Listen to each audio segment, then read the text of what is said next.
practice. Okay, we're just going to go ahead and get started right away with Bob Callahan. Thank you so much for coming and talking to us about, what the needs are at the schools. And we're just glad that you're here. Appreciate you coming. Appreciate the opportunity to be with you. And I brought some people with me today to supplement my meager talents. But I also want to fulfill the promise that we made at the first meeting that we would appoint a liaison to this committee from the school system. And when that topic came up, the person that I most wanted to have as the liaison, I was real gratified that Superintendent Lee agreed.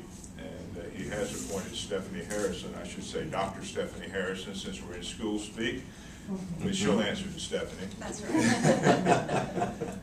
But Stephanie, if I can just take a moment to introduce her to you, she is our secondary coordinator. That means that she coordinates activities and focuses on grades 7 through 12. She focuses on English language arts, social studies, credit recovery, dual enrollment, the International Baccalaureate program, secondary policies and procedures. So if you have questions about those types of things, she would be a good one to talk to. Senior early release, transcripts, summer school, community and workforce development, access, and the 9th grade academies.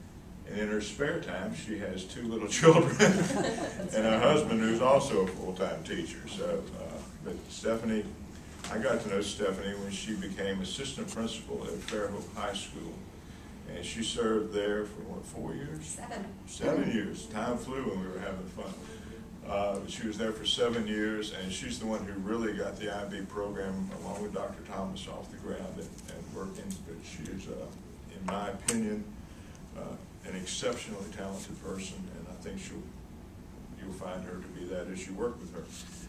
I'm going to focus this morning on 3 things that keep me awake at night, worrying about our children.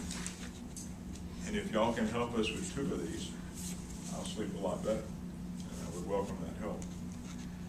The first is the impact visited upon our educational process by the needs of children entering our schools unprepared. There are some reasons for that, and the policies of government, and many of you are educators and you're familiar with title schools and pre-K school funding and things of that nature. Well, Fairhope is marginally more affluent than is required to be able to get federal dollars and state support for preschool.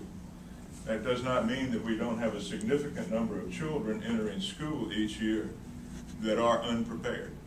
And when they enter and go into a general classroom, a general kindergarten classroom or a 1st grade classroom, you can imagine what the difference, and Stephanie can get into dribble scores and she'll have some factual data for you, but the difference it makes in the classroom environment and the progress of all children when you have children, and I know a 1 on a dribble score is not a good score.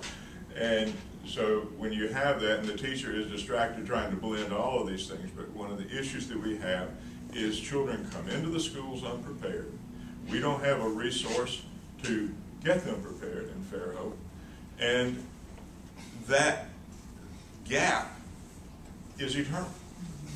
It never is modified, but the resources that we have to apply, so it begins to be disruptive throughout the process.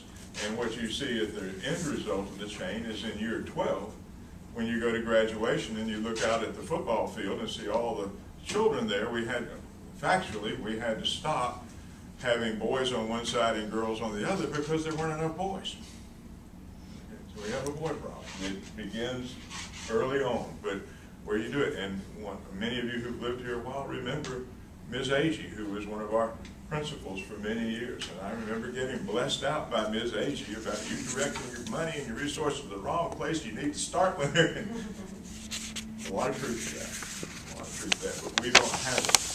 I would suggest to you that there is a willingness on the part of the school system, if we have a way to collaborate with the city to help with this, and with South Alabama, there is a willingness to consider space such as the kindergarten facility as a home for program. But we don't have the dollars, and we don't have federal support, and we don't have, again, collaboration. And I would just suggest that that would be the first thing that keeps me awake at night, that is the thing that lasts forever. Second thing that keeps me awake at night is the absence of age group relevant technology training in our elementary schools. We teach computer, and we have computer labs in the elementary schools aligned with keyboarding classes. If you walk, when you tour the elementary school, they're beautiful buildings, you'll go in the computer lab, the desks are lined up, the tables are lined up, you have these ugly black machines sitting in front of them, the kids come in, sit down, and you go to the lab, and it's one on the computer and learn this specific thing.